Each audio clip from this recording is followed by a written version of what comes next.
வணக்கம், சாவித்திரி சமையலுக்கு உங்களை வரவேற்கிறேன். இப்போ அருமையான சுவையில் பன்னீர் ஃப்ரைட் ரைஸ் எப்படி செய்யலாங்கிறத பார்க்கலாங்க. இது சட்டுன்னு செய்திடலாம். இது லஞ்ச் பாக்ஸ்க்கும் கூட கொடுத்து விடலாங்க. இந்த முறையில் செய்து கொடுக்கும் போதுங்க சின்னவங்கலேருந்து பெரியவங்க வரைக்கும் விரும்பி சாப்பிடுவாங்க. ரெஸ்டாரண்ட் ஹோட்டல் ஸ்டைலில் அந்த அளவுக்கு டேஸ்ட்டாக இருக்கும். ஃப்ரைட் ரைஸ்க்குங்க பாஸ்மதி அரிசி இந்த டம்ளரில் 1 டம்ளர் எடுத்திருக்கேன். 300 கிராம் பக்கம் வருங்க. இது வந்து 10லிருந்து 15 நிமிஷம் நல்லா கழுவிட்டு ஊற வச்சுருக்கேன். இப்போ தண்ணி கொதிக்க வச்சுருக்கேன்.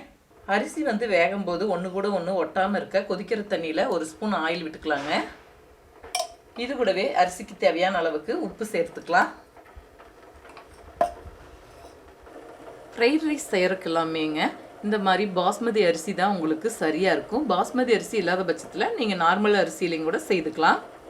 இப்போ தண்ணி நல்லா கொதிச்சு வந்துருச்சுங்க. இப்போ அரிசி சேர்த்துக்கலாம். ஒரு 7-8 நிமிஷத்தில் நல்லா வெந்துடும். ஒரு 3/4 பதத்துக்கு வேக வச்சு எடுத்துக்கிட்டால் போதுங்க. ஒரு 75% வெந்திருந்தால் போதும். ரொம்பவும் குழைய வேக வச்சிடக்கூடாது. கிட்டேருந்து பார்த்து கவனமாக வேக வச்சுக்கணும். லேசாக கலந்து விட்டுக்கலாங்க. நல்லா வெந்து வரட்டும். பாருங்க, இப்போ அரிசி வந்து 75% உங்களுக்கு வெந்துருச்சு. இந்த பக்குவத்துக்கு வேக வச்சு எடுத்துக்கிட்டால் போதும். இப்போ தண்ணியை வடிச்சுக்கலாங்க. இப்போ நல்லா வடிச்சாச்சுங்க. இப்போ ஒரு தட்டுக்கு மாற்றி சூடார வச்சுக்கலாம். ஃப்ரைட் ரைஸ்க்கெல்லாம் பன்னீர் இந்த மாதிரி சின்ன சின்ன துண்டுகளாக நறுக்கிக்கணுங்க. ரொம்ப பெருசாக நறுக்கிக்கக்கூடாது. இது வந்து லேசாக எண்ணெயில் பொரிச்சு எடுத்துக்கலாம். ரொம்பவும் பொரிச்சு எடுத்தால் உங்களுக்கு பன்னீர் வந்து ஹார்டாயிரும். 200 கிராம் பக்கம் பன்னீர் எடுத்துருக்கேங்க. இப்போ கொஞ்சமாக பன்னீர் பொரிச்சு எடுக்கிற கலவாக எண்ணெய் விட்டுருக்கேங்க. எண்ணெய் சூடாகட்டும். இப்போ இது கூட 1/2 டீஸ்பூன் மிளகாய்த்தூள், சிறிதளவு உப்பு, 1/4 டீஸ்பூன் மிளகுத்தூள். மிதமான தீச்சூட்டில் நம்ம இந்த மசாலாவை லேசாக வறுத்துக்கணுங்க. இதில் தான் இப்போ நம்ம பன்னீர் சேர்த்துக்கலாம். ரொம்பவும் பொரிச்சிடக்கூடாது. ஏன்னா உங்களுக்கு பன்னீர் ஹார்டாயிரும். லேசாக உங்களுக்கு வறுபடும் போது நீங்கள் எடுத்து வேறு தட்டுக்கு மாற்றி வச்சுக்கணும். மீடியமான தீயில் ஒரு 2 நிமிஷம் வதக்கிக்கிட்டாலே போதுங்க. ரொம்ப டீப்பாக ஃப்ரை பண்ணக்கூடாது. உங்களுக்கு ஹார்டாயிரும் பன்னீர். இப்போ பொரிச்ச பன்னீரை தட்டுக்கு மாற்றி வச்சுக்கலாம். பொரிச்ச எண்ணெய் கொஞ்சம் இருக்குங்க. இது கூடவே ஒரு 2 டேபிள் ஸ்பூன் அளவுக்கு ஆயில் விட்டுக்கலாம். நீங்கள் ஆயிலுக்கு பதிலாக வெண்ணெயும் கூட சேர்த்து இந்த ஃப்ரைட் ரைஸ் செய்துக்கலாம். நான் இன்றைக்கி ஆயில் சேர்த்திருக்கேங்க. லேசாக எண்ணெய் சூடாகட்டும். 4-5 பூண்டு பல் பொடியாக நறுக்கியிருக்கேங்க. இதை சேர்த்து வதக்கி விட்டுக்கலாம். இப்போ ஓரளவுக்கு பூண்டு வதங்கிடுச்சுங்க. இது கூடவே பெரிய சைஸில் பெரிய வெங்காயம் 1 நீல வாக்காக நறுக்கி வச்சுருக்கேன். இதை லேசாக வதக்கி விட்டுக்கிட்டால் போதும். ரொம்ப செவந்து வர அளவுக்கு வதக்கிக்க வேண்டியதில்லை. வெங்காயம் இந்த அளவுக்கு வதங்கிக்கிட்டால் போதுங்க. இப்போ காய்கறியெல்லாம் சேர்த்துக்கலாம்.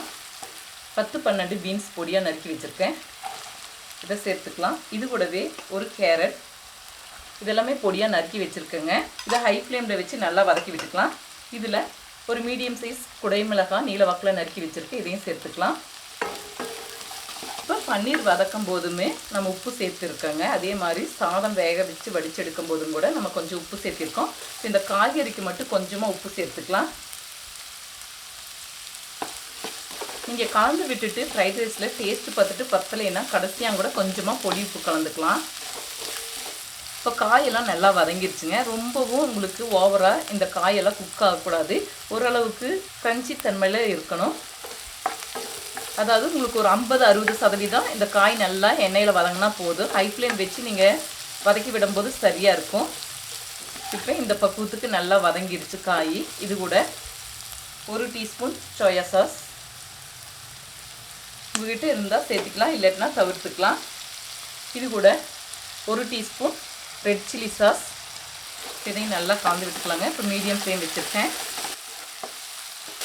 இப்போ லோ ஃப்ளேமில் வச்சுக்கலாங்க. வடித்து வச்சு ஆற வச்சுருக்கிற சாதத்தை சேர்த்துக்கலாம். இது கூடவே 1 டீஸ்பூன் அளவுக்கு மிளகுத்தூள் சேர்த்துக்கலாங்க. நல்லா ஒன்று சேர்ற மாதிரி, அரிசி வந்து உடையாத மாதிரி, சாதம் உடையாத மாதிரி பார்த்து பக்குவமாக மசாலாலாம் ஒன்று சேர்ற மாதிரி கலந்து விட்டுக்கலாம். லோ ஃப்ளேமில் வச்சுருக்கேங்க. இப்போ நல்லா எல்லாம் ஒன்று சேர கலந்து விட்டாச்சுங்க. இப்போ கடைசியாக பொரிச்சு வச்சுருக்கிற பன்னீரை சேர்த்து நல்லா கலந்து விட்டுக்கலாம். இப்போ எல்லாம் ஒன்று சேர கலந்தாச்சுங்க. உங்கள்கிட்ட இருந்தால் பொடியாக நறுக்குனா ஸ்ப்ரிங் ஆனியன் நீங்கள் கொஞ்சமாக சேர்த்துக்கலாம். இல்லாத பட்சத்தில் கொஞ்சம் பொடியாக நறுக்குனா மல்லித்தலை சேர்த்துக்கலாங்க. இப்போ ஸ்டவ் ஆஃப் செய்திடலாங்க.